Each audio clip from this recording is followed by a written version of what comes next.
En 2006, je suis invité au Congrès international de Madrid. Je découvre, aux réactions des gens à mes exposés, que je suis dans la course. Je découvre aussi que ce sera en 2010 ou jamais. Parce qu'en 2006, les règles d'âge ont été précisées par le comité. Et alors qu'il y avait encore un petit flou avant, là, ils ont donné une règle très précise. 40 ans au plus au 1er janvier de l'année du Congrès. Et moi, je suis d'octobre 73. La naissance butoir aurait été le 1er janvier 1974. Okay. Et donc, de ce fait, c'est plus que 2010. 2010 ou jamais. Ce qui met évidemment une pression énorme. Hors de question de parler explicitement de la médaille Fields. En tout cas, c'est quelque chose ça serait même indécent, je dirais. Et puis, comme le jury est secret, médaille Fields, le jury est tenu secret, et il est bien tenu secret, hein, jusqu'au bout. J'ai appris, comme la plupart du monde mathématique, alors même que j'avais gagné le prix, j'ai appris la composition du jury le jour de l'annonce officielle des résultats. Bon.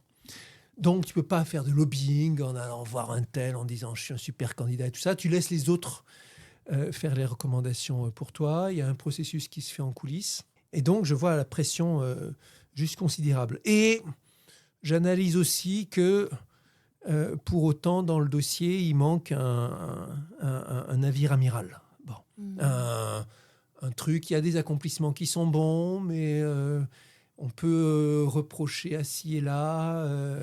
Tu veux dire pour que ce soit plus sans conteste, quoi. Oui. Parce que, quand même, si tu es dans la course, c'est qu'ils estimaient pour l'instant... Ou alors, tu étais dans la course modulo... Oui. Tu sais, il y a comme... si, mais dans la course... Mais il y a alors après, tu vas dire, c'est comme n'importe quel concours, il faut être meilleur que les autres. Mais il y en a, c'était le cas de mon collègue Ngo Bao Chao, qui a reçu la médaille Fields en 2010 aussi. Lui était sur des questions d'algèbre très fondamentales, et qui avait démontré quelque chose de tellement énorme. Oui, que... Il n'y avait pas de contestation. Tout le monde savait, Ngo allait avoir la médaille Fields, ou d'autres. Il y avait le jeune brillantissime... Arthur Avila, tout le monde savait qu'il aurait la médaille Fields un jour ou l'autre, quoi. Bon. Et si c'était pas en 2010, ça serait en 2014. Voilà, c'était ce genre de choses. Bon. Mais pour la plupart des candidats, il y a des choses à redire, c'est bien, mais etc. Et donc je vois pour vraiment que les chances soient pour vraiment que ça ait une chance, il faut qu'il y ait un gros résultat supplémentaire. D'accord. Bon. Et de toute façon, j'avais en tête à ce moment de ma carrière de me lancer dans quelque chose de gros. Pourquoi à ce moment-là de ma carrière ? Parce que j'avais une fin de cycle j'étais arrivé à peu près au bout de ce que je pouvais faire sur une direction de recherche, sur la convergence vers l'équilibre pour des sous-hypothèses de régularité, on va dire. D'autres, après, dans les 10 ans qui ont suivi, dont mon ancien élève et principal collaborateur, Clément Mouot, ont approfondi de façon brillante la question de qu'est-ce que conditionnel veut dire. Enfin, ça peut paraître technique pour l'auditeur, auditrice, donc je ne vais pas développer. En tout cas, j'étais arrivé au bout d'une certaine direction de recherche qui avait été entamée avec des gens comme Laurent Desvillettes, comme Toscani, justement.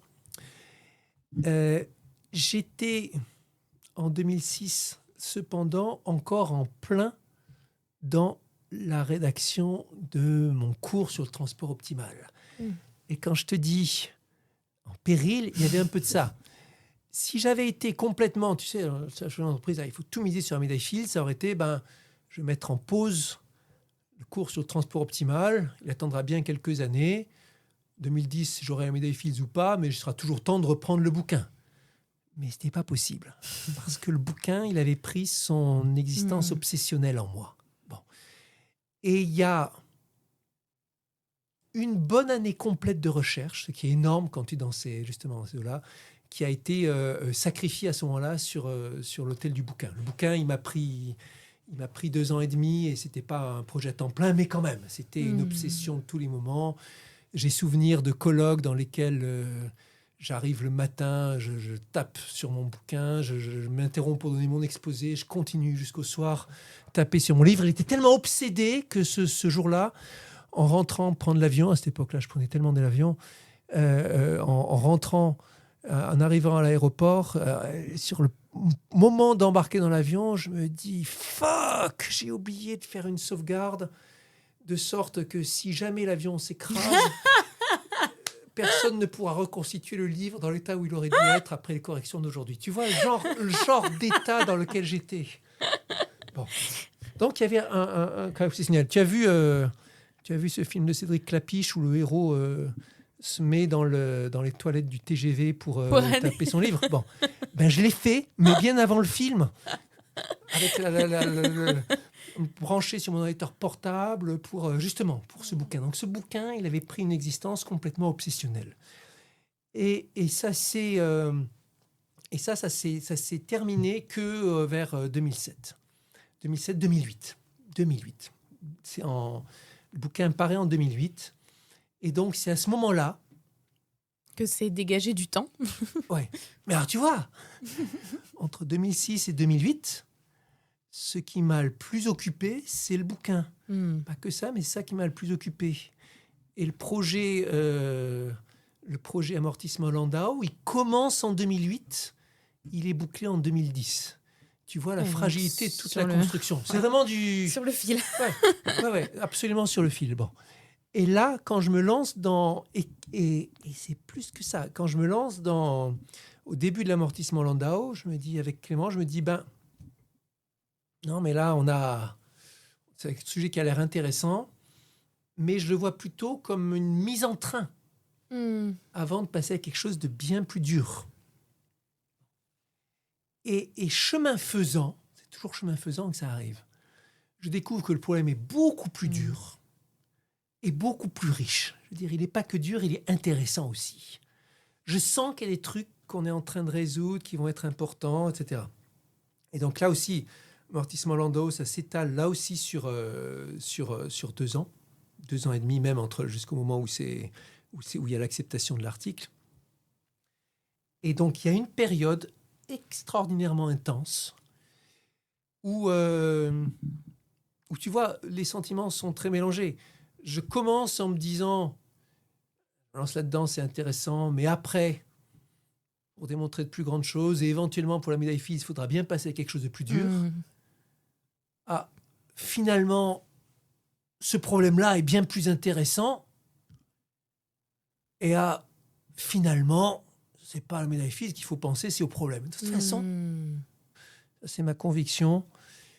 Les prix sont vertueux, mais c'est pas la motivation pour le prix qui va te faire les grands accomplissements. C'est le fait qu'à un moment, tu vas te retrouver en amour avec le problème, mais ça va être une affaire personnelle entre le problème et toi. Bon. Et le bon état d'esprit, c'était le moment où justement... C'est devenu quelque part secondaire, finalement, face à l'intérêt pour le problème en lui-même. Je ne vais pas dire secondaire, ça serait qu'est-ce qu'on va dire, de ma part, prétendre que la médaille Fields soit un truc secondaire, ça serait... Ok, c'est pas le terme approprié. Voilà, ça serait un gigantesque snobisme, prix secondaire, tout ça. Secondaire n'est pas le bon mot, mais pas la motivation principale. Voilà, et pas le truc intense, pas le truc d'instantané. Ça devient une sorte de toile de fond, mais ce qui est le truc intense, c'est un corps à corps obsessionnel avec le problème lui-même. Ok. Et donc, je sais que Hugo Duminil-Copin nous avait raconté que les médaillés le savent un peu à l'avance. Est-ce que c'était pareil pour toi? 6 mois à l'avance. 6 mois. Et alors, tu peux nous raconter comment tu l'as appris et comment tu as réagi? Bon, alors, à cette époque-là, d'abord, j'étais devenu directeur de l'Institut Henri Poincaré. J'ai pris le poste à l'Institut Henri Poincaré à la rentrée 2009. Et donc, on est là en janvier ou février, je ne sais plus, 2010. Et à cette époque-là, donc j'étais très occupé par la question administrative à l'Institut Poincaré. Et puis, toute une affaire, qu'est-ce qu'on va faire de l'Institut? Il y a tout un chantier. Et puis...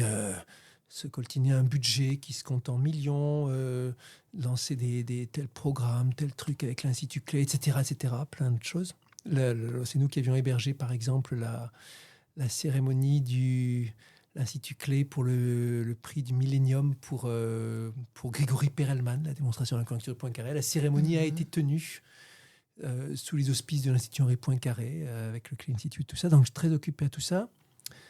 j'avais toujours en tâche de fond la question de la médaille Fields et dans ma tête, je me donnais 40% de chance. Vu le rapport des forces en présence, tout ça, c'était ma meilleure estimation que je pouvais faire. Après, sachant que si t'es pas au-dessus très clairement, il y a des questions de chance qui jouent, bien sûr, c'est normal.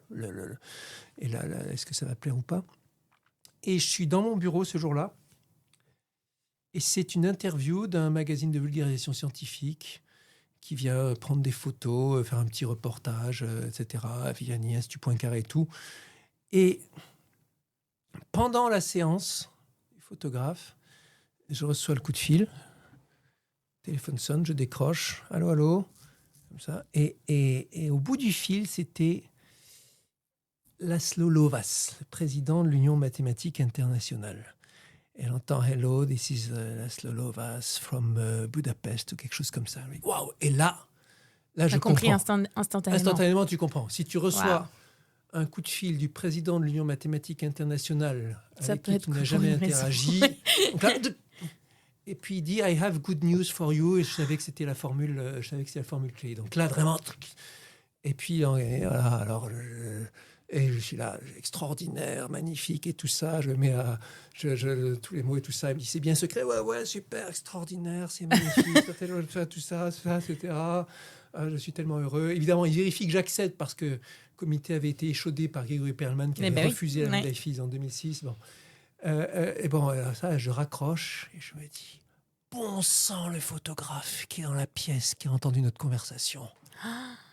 Ah oui, et tu l'as complètement oublié. Complètement zappé.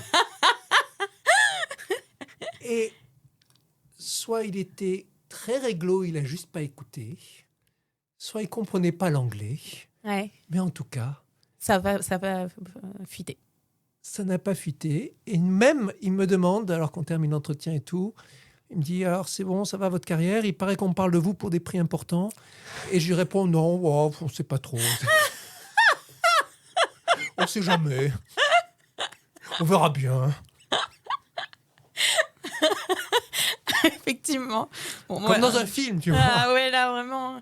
Ah oui, c'est marrant. L'émotion a fait que blackout complet. Ah oui, complètement. Je sens encore la sensation dans ma poitrine, tu vois. Bah, j'imagine. Une nouvelle de ce type, je veux bien te croire. Et puis après, j'imagine que ça a changé beaucoup de choses aussi. Alors, la visibilité, énorme, monstrueux, phénoménal changement. Oui. De tous les côtés, et la visibilité a été considérable. Alors, j'avais déjà plein de tâches avant. L'Institut Poincaré, j'ai accepté la direction de l'Institut, j'avais 36 ans. C'était complètement inhabituel. Mais après, avec la médaille, ça a été encore plus. Sollicitations sont arrivées de tous les côtés, des associations, etc. etc. Et dès le début, j'en ai accepté. La combinaison des deux, le poste de direction de l'Institut Poincaré, qui est un vrai poste administratif, et la médaille Fields, qui te mène toutes sortes de choses, a été la fin claire et nette de mon activité de recherche pendant des années. Il y a toujours une perte d'activité scientifique qui vient avec le prix Nobel ou avec la médaille Fields. Il y a des études statistiques là-dessus qui te montrent que c'est mauvais pour la carrière de recherche au sens de la publication. Et c'est normal. On se retrouve à faire des exposés dans les écoles, des conférences ici, à voyager sans arrêt, tout ça. Et évidemment, tu as beaucoup moins de temps. Pierre-Gilles de Gennes avait dénoncé ça en disant « mais c'est pas possible, avec tout ce qu'on me demande de faire ». Mais la société en a bien besoin. Et moi, j'avais pris au sérieux bien plus que les autres encore. Parti par la culture que j'avais reçue à Lyon, où il y avait une vraie ambiance de coopération avec la société, en partie sous l'impulsion d'Étienne Gis, grand géomètre, et aujourd'hui secrétaire perpétuel de l'Académie des sciences. Donc, c'était très... conférence, grand public, on doit le prendre très au sérieux, notre devoir envers la société, etc. J'ai fait un podcast pour lui à l'Académie des sciences, un peu différent du tien, mais il y a quelques temps. J'ai vu passer, ouais. Et donc, on avait cette culture qui était bien chevillée au corps. Et puis, en partie parce que j'aimais ça. J'étais très curieux de voir les choses se mettre en place. Et donc, ça a été le vrai tourbillon. Il y a avant et après la médaille Fields. Alors... en 2010, tous les reporters et tout ça me demandaient est-ce que c'est un un changement dans votre carrière, est-ce que, etc., etc. Puis parce qu'ils aiment bien les belles histoires et les gros scénarios et tout ça. Bon, et à l'époque, je dis, je sais pas, on verra et tout ça. Et rétrospectivement, ça a été un bouleversement phénoménal, phénoménal.